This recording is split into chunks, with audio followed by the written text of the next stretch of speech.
Hello everyone, my name is Wing Liang, the Aragon watch designer. Today I'm super excited to show you one of our latest collection, which is the Aragon Virtuoso Titanium. But now this time, they're done in limited edition with natural stones, 48 of them, and also with the Seiko Premium NE57 Power Reserve. Now, these are limited edition to 50 pieces, but let's dive in and I'll tell you a story more during the video. All right, let's go check it out. So I'm sure a few months ago, you've seen the Virtuoso Titanium in the Miyota 9015. And now this is our second execution for the collection. As you can see on the camera, these are all natural stones, okay? So I've did something slightly different this time, okay? So it comes with two sizes. Over here is 44, down here is 50 now. And this is not Miyota 9015. This is the Seiko Premium NE57 Power Reserve with the center hand, Power Reserve hand in the center, okay? Now, I'm gonna do a slight demonstration. I wanna talk more about the stones. Okay, so here we go. So right now you can see it's 10, approximately 10, and the second hand is continues running. And we can see the fourth hand right over here. So there's a meter from red to green. Red means low power, the blue is in the middle, and the green is close to full power. The power reserve of this watch is more than 40 hours of power reserve. As you wear the watch, you can see the blue rotor on the back is gonna spin. And then there are two ways to wind this watch. Manual wind by the crown, so you can see I already pulled the crown out, okay?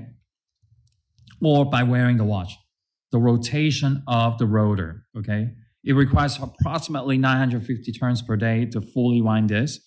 So this is very vital information. So I'm going to show it to you, the manual wind. As I turn the crown more and more and more, you can see I already winded up to 30 hours of power reserve. So what it means is, for some of you are new to mechanical watches, okay? Because this watch has a power reserve gauge.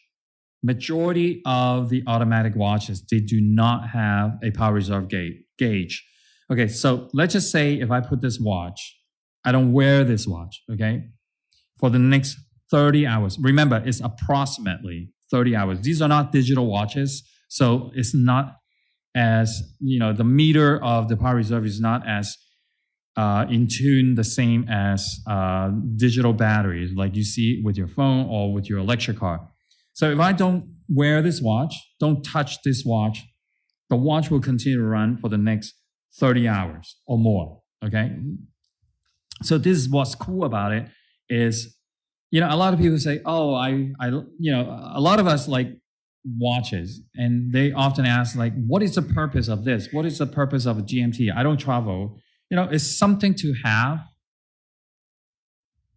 If you're like me, I enjoy a varieties of, collect different movements or different functions. You're like me. So what is the purpose of that? It's really cool. So imagine you play with your watches whenever, once a day or once a month or whatever. You wind this watch and you just let it sit. Okay, tick tock, Oh, and then a day after you come back, you start seeing, oh, the power reserve runs down to 20. So you come back 10 hours later or 11 hours later. I think it's a really cool feature. I think it's a luxury feature because not a lot of watches have that type of feature. So most of the watches are 3 hands with the date. Okay, not every single watch is a tourbillon. Not every single watch is a GMT or chronograph, especially for mechanical watches. Keep in mind, especially for mechanical watches, because each one of these function costs differently. And so so forth. Okay, so I talk about this, and I also want to talk about titanium. You've seen this. It's a solid titanium bracelet, solid titanium case with helium valve. So the bezel is stainless steel, the crown is stainless steel, The healing valve is stainless steel. The clasp with the glide lock is stainless steel. The case back is stainless steel. Okay, so keep that in mind. And also, it's a 1,000 meter or 3,300 feet submersible underwater. Okay, it's a very, very cool feature. Now, here is the main thing about this watch. All right, let me try to do this. You see how we're in the studio and I'm trying to find the angle where, okay, if you focus on here, you know, like that movie, I forgot the name of it. I even forgot the actor's name. Is very famous. I forgot. Tom Hank, right? I think the movie is like the piano. Remember at FAO Schwartz, and they're running around with on that giant piano and playing music. So if you look at this, I don't know if it makes sense to you, because every time I pick up this watch with really good lighting, and every time I turn like that, you'll see the reflection is moving around. Okay, these are all black onyx, 48 pieces all around. Okay, and these are baguette. So in the past, with the Virtuoso, I don't do this very often with the baguette stones because they cost triple the amount of the round stone. Okay, and it also costs a lot more to set them by hand, each one individually. Okay, so this bezel itself costs more than the watch, believe it or not. And these are all natural stones.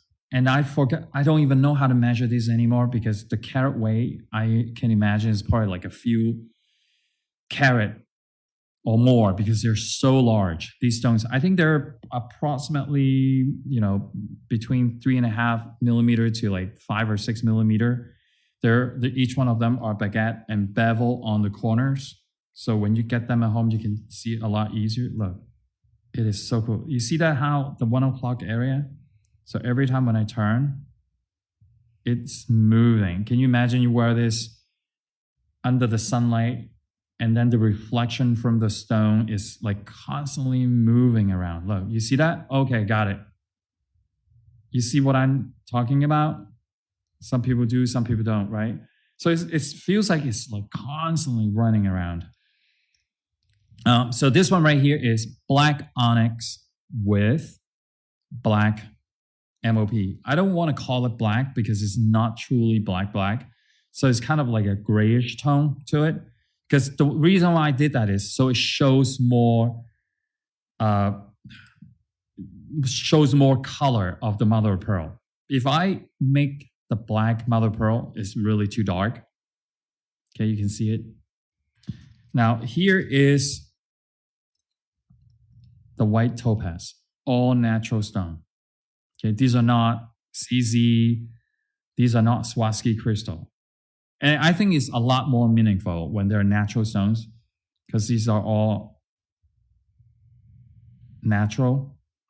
Okay, so we call this white mother of pearl with white onyx. Now, here's the special part. Okay, and please pay attention to this. I have two sizes, right? So this is the 44 and this is the 50. Okay, this is not the platinum MOP. It's our own Pantone. You can see the blue is darker than the platinum, but you can see all the clouds, all the gradient colors behind it. So the small one, the 44, has white topaz. I know a lot of guys, you're going to kill me for showing you and telling you this. So the blue MOP 44 millimeter comes with the white topaz. I'm going to go over the 44 later, okay? Now, the 50 millimeter. Did you notice something different?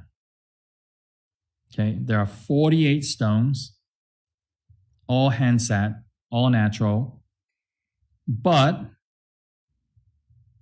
it's half white topaz and half sky blue topaz.